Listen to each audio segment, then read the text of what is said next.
আজকে আমাদের আলোচনার বিষয় হলো নেটওয়ার্ক সার্কিট। মোবাইল মাদারবোর্ডের মধ্যে পাওয়ার সার্কিটের পর সবচাইতে বড় সার্কিটটা হলো নেটওয়ার্ক সার্কিট।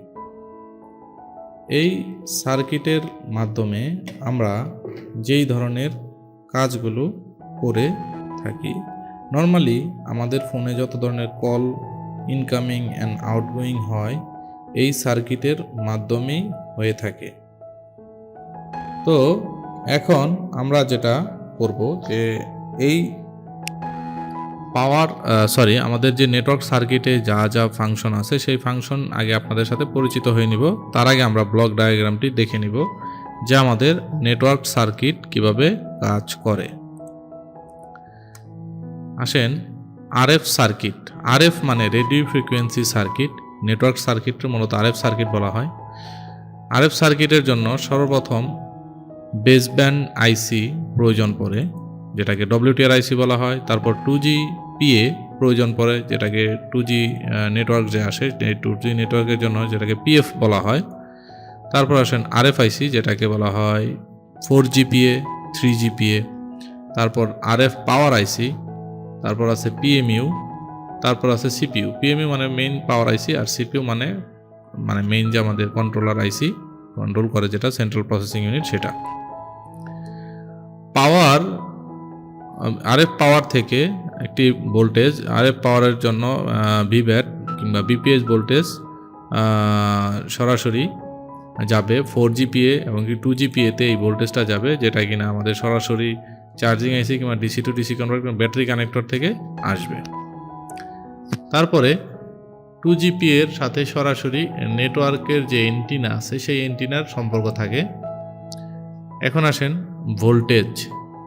1.8 ভোল্টেজ, যেটা কিনা PMU থেকে আরএফ পাওয়ার আইসিতে যাবে, 2G PA তে যাবে এবং কি 4G PA তে যাবে। তারপরে APT VPA ভোল্টেজ, যেটা কিনা 2.7 থেকে আপার ভোল্টেজ আপনার আরএফ পাওয়ার আইসি, যেটাকে APT আইসি বলা হয়, অথবা 4G PA, এটা সরাসরি পাওয়ার আইসি থেকে অনেক সময় সাপ্লাই দেয়। তারপর আসেন VREG 1.8 ভোল্টেজ অ্যান্ড 1.0 ভোল্টেজ যাবে পাওয়ার আইসি থেকে WTR এ। তারপর আরেকটা ভোল্টেজ VREG S1 0.8 ভোল্টেজ, এটা CPU থেকে PMU থেকে CPU তে যাবে। এই হলো আমাদের পাওয়ারের ডিটেলস। কোন আইসিতে কত ভোল্টেজ থাকে সেটা আমরা আপনাদেরকে অলরেডি দেখিয়ে দিলাম। ডিফল্ট ভোল্টেজ মানে এটা ডিফল্ট ভোল্টেজ, মানে ফোন অন করার সাথে সাথেই যে ভোল্টেজগুলো থাকবে, যেমন বিপিএস ভোল্টেজ, 1.8 ভোল্টেজ, এই ভোল্টেজগুলো ডিফল্ট ভোল্টেজ থাকে। তারপর আসেন অ্যাক্টিভ আফটার ইনসার্ট সিম, মানে কোন ভোল্টেজটা ইনসার্ট মানে সিম ঢোকানোর পরে অ্যাক্টিভ হবে। APT VPA ভোল্টেজ, তারপরে 1.8 and 1.0 voltage. SIM card inserted, এই ভোল্টেজগুলো টোটাল আমাদের আছে। এখন আসেন সিগন্যাল। কি সিগন্যাল নেটওয়ার্ক সার্কিটের মধ্যে আমাদের কি সিগন্যাল ব্যবহৃত হয়, যেমন RF clock and RFFE data. এটা এখানে টাইপিং মিস্টেক হয়েছে, এটা RFFE হবে, আরএফ না। এখানে RFFE clock and RFFE data হবে। CPU থেকে, মানে যতগুলো আমাদের এখানে নেটওয়ার্ক আইসি দেখতে পাচ্ছেন যে CPU থেকে এই RFFE clock and RFFE data যেমন WTR এ যায়, তারপরে 2G PA তে যায়, 4G PA তে যায়। তারপরে হেক্সো ক্লক, যেটা কিনা আমাদের PMU থেকে, ক্রিস্টালের একটি ফ্রিকোয়েন্সি, PMU থেকে আমাদের WTR এ যাবে। দেন বেসব্যান্ড সার্কিট কাজ শুরু করে দেবে সিপিইউর ভিতরে, যে বেসব্যান্ড CPU ভিতরে যে আমাদের যে বেসব্যান্ড আছে সেই বেসব্যান্ড কাজ শুরু করে দেবে। BBRX মানে বেসব্যান্ডের রিসিভিং, আর BBTX মানে বেসব্যান্ডের ট্রান্সমিট। তারপরে এখানে আরও কিছু TRX মানে রিসিভিং অ্যান্ড ট্রান্সমিট একসাথে হয়। এখানে দেখেন B1, B2, B3, এই যে B40, B8, এই যে এইগুলো আছে, এগুলো হলো ব্যান্ড, এক একটা band.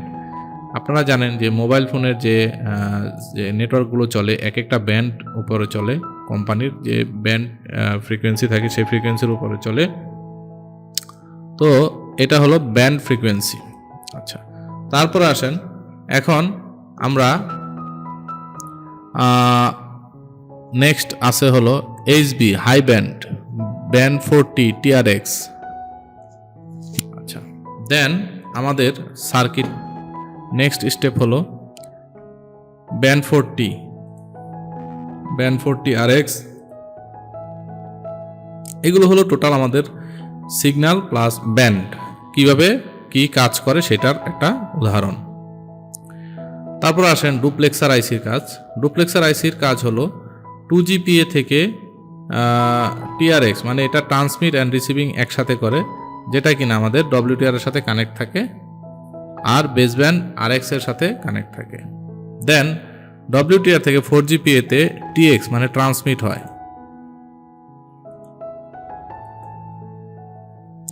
DRXIT diversity antenna switch, এটা হলো অল্টারনেট একটি এন্টিনা সুইচ বলা হয়। এটা নর্মালি আমাদের 4G যখন মোবাইল যখন আমাদের স্লিপ মোডে থাকে তখন এই DRX এন্টিনা কাজ করে।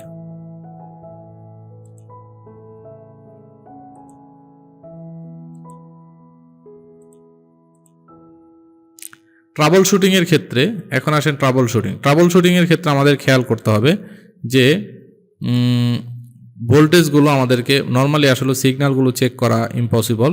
তো সিগন্যাল জনিত কোনো প্রবলেম হলে যেমন আমরা CPU WTR এই আইসিগুলোকে আমরা রিভলভ করতে পারি, তবে এখানে আমরা যেটা ট্রেসিং করতে পারি সেটা হলো মোস্ট অফ দ্য প্রবলেম আমাদের ভোল্টেজের চেকের মাধ্যমে সমাধান হয়ে যায়।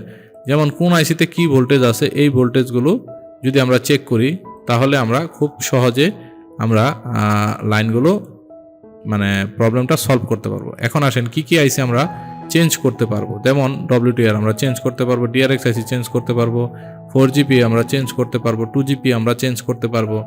আচ্ছা, ভোল্টেজ যেমন আপনার WTR এর voltage 1.8 and VREG 1.0 R 4GPA এর ভোল্টেজ হলো 1.8 VBAT APT VPA।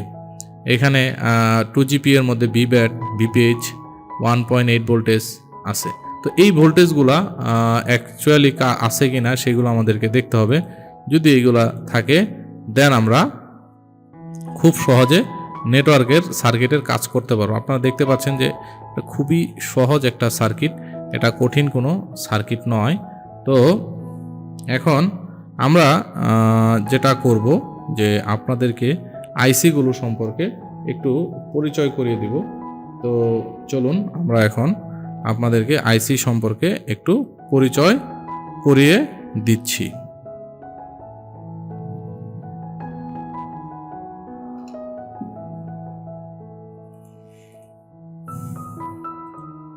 তো আমরা মাইক্রোস্কোপে আপনাদেরকে দেখিয়ে দেব যে আইসিগুলো আসলে আমরা কিভাবে চিনব।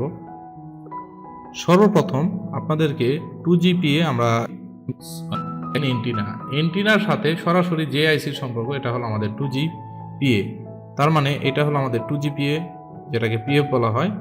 আর তার পাশের যে লম্বা যে আইসিটা দেখতে পাচ্ছেন এই যে ক্রস এটা হলো আমাদের 4G 3G 4G PA যেটাকে RFIC বলা হয়।